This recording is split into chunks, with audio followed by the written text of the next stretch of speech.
بسم اللہ الرحمن الرحیم۔ انسان کو زندگی میں سچے رشتوں کی اشد ضرورت ہوتی ہے، اور ان رشتوں میں اگر خلوص اور محبت ہو تو ان سے بڑھ کر کوئی نعمت نہیں ہوتی، لیکن لالچ اور غرض ان رشتوں کو بوجھ بھی بنا دیتی ہے۔ اللہ تعالیٰ کے فضل و کرم سے عابد ایک تعلیم یافتہ بسر روزگار اور باشعور انسان ہے۔ اس کے والدین فوت ہو چکے تھے اور وہ اپنے بڑے بہن بھائیوں کے ساتھ مقیم تھا، لیکن وہ ان پر بوجھ ہرگز نہ تھا، کیونکہ اس کا اپنا کاروبار بڑے اچھے انداز میں چل رہا تھا، بلکہ اس سے اس کے بھائی اور بھابھی کو بڑا فائدہ حاصل تھا۔ وہ تو ان کے لیے سونے کی چڑیا ثابت ہو رہا تھا، پھر وہ اسے کیسے جانے دیتے؟ اس کی بھابھی نے اس مرغی سے روزانہ سونے کا انڈا حاصل کرنے کا پروگرام بنایا۔ اس نے عابد کے لیے اپنی بہن کا رشتہ پیش کر دیا۔ لڑکی قابل صورت تھی اور خاندان بھی مناسب تھا، اس لیے انکار کی بظاہر کوئی وجہ نہیں بنتی تھی، لیکن عابد اس رشتے کے پیچھے چھپی اصل غرض و غائد کو سمجھ گیا تھا۔ وہ سمجھتا تھا کہ جس رشتے کی بنیاد لالچ پر رکھی گئی ہو، وہ کسی صورت کامیاب نہیں ہو سکتا۔ اس لیے اس نے اس رشتے سے انکار کر دیا۔ جب شادی کے لیے گھر والوں کا اصرار بڑھا تو اس نے اپنے پاس کام کرنے والی ایک بیوہ سے شادی کر لی، کیونکہ وہ اس کے حسن اخلاق اور بلند کردار سے واقف تھا۔ وہ جانتا تھا کہ اس محنت کش خاتون کو جائیداد سے قطعی کوئی دلچسپی نہیں، بلکہ وہ تو محنت کر کے اپنا اور اپنے بچوں کا پیٹ پالنا اور تن ڈھانپنا چاہتی تھی۔ جب عابد نے اس سے شادی کی تو سارا جہان دشمن ہو جانے والا معاملہ ہوا۔ شروع میں جب گھر والوں کی طرف سے ہی مخالفت کی گئی تو اس نے سوچا کہ معاملہ آہستہ آہستہ حل ہو جائے گا، لیکن مخالفت روز بروز بڑھتی جا رہی تھی، اور پھر اس روز کی بک بک سے تنگ آ کر اس نے اپنا کاروبار سمیٹا اور کراچی آ گیا۔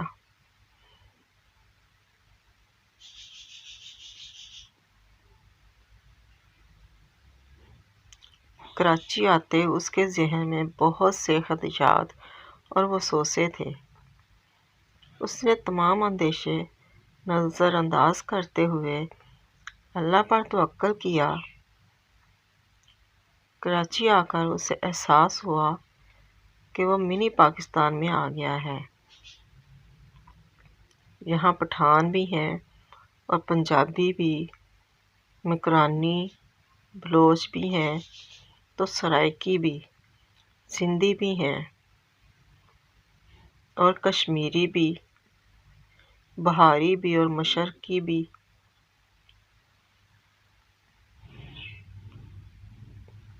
پاکستان سے تعلق رکھنے والے افراد بھی، بریلوی بھی اور دیوبندی بھی، شیعہ بھی اور سنی بھی، غرض ہر علاقہ، ہر زبان کا بولنے والا اور ہر مسلک کا فرد موجود ہے۔ اسے ایسے لگا جیسے وہ ایک مہربان ماں کی گود میں آ گیا ہو۔ یہاں اس کا کاروبار بھی خوب پھلا پھولا۔ اسے تو ایسے لگا کہ کراچی وہ مہربان اور شفیق شہر ہے کہ اگر یہاں کوئی مٹی لے کر بھی بیٹھے تو شام سے پہلے پہلے اسے بیچ کر اٹھے۔ اس غربت پرور اور فراخ دل شہر نے اللہ ہی بہتر جانتا ہے کہ کتنوں کے لیے اپنے بازو وا کیے ہوئے تھے۔ مزار قائد سے مزار عبداللہ شاہ غازی تک اس کے دن بھر میں کئی چکر لگتے اور وہ یہ دیکھ کر خوش ہوتا کہ یہاں کوئی کسی کی زندگی میں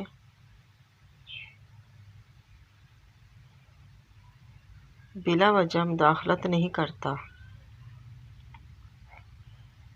ہر ایک دوسرے سے خندہ پیشانی سے پیش آتا ہے۔ مسائل بھی ہیں اور بہت ہیں، وسائل کی بھی قلت ہے، لیکن جذبہ جنوں تو ہمت نہ ہار کا سبق انسان یاد رکھے تو اسے منزل بھی مل جاتی ہے اور وہ کامیابی کی سیڑھیاں بھی طے کر لیتا ہے۔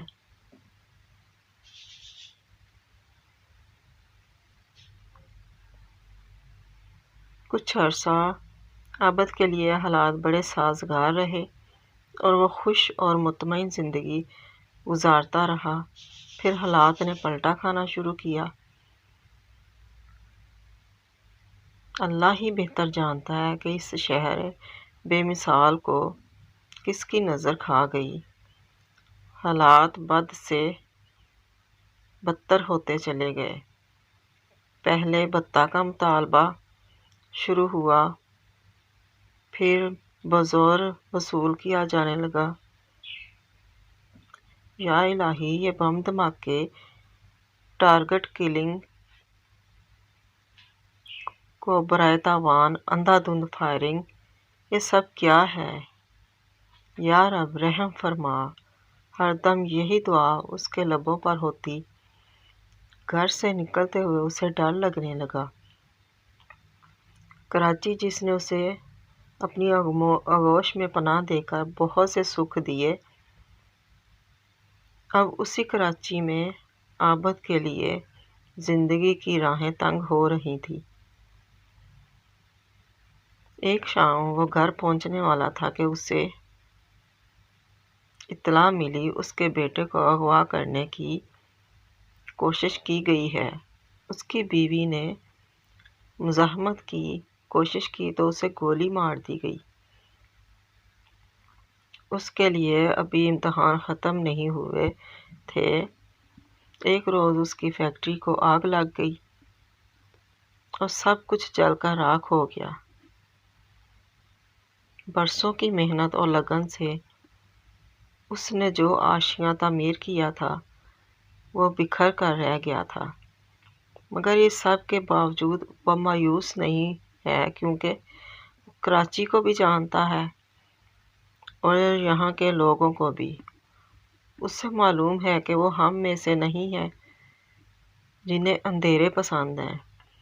اسے یقین ہے کہ کراچی پر چھائے اندھیرے جلد ختم ہو جائیں گے اور ایک روز اجالا ضرور ہوگا، انشاءاللہ۔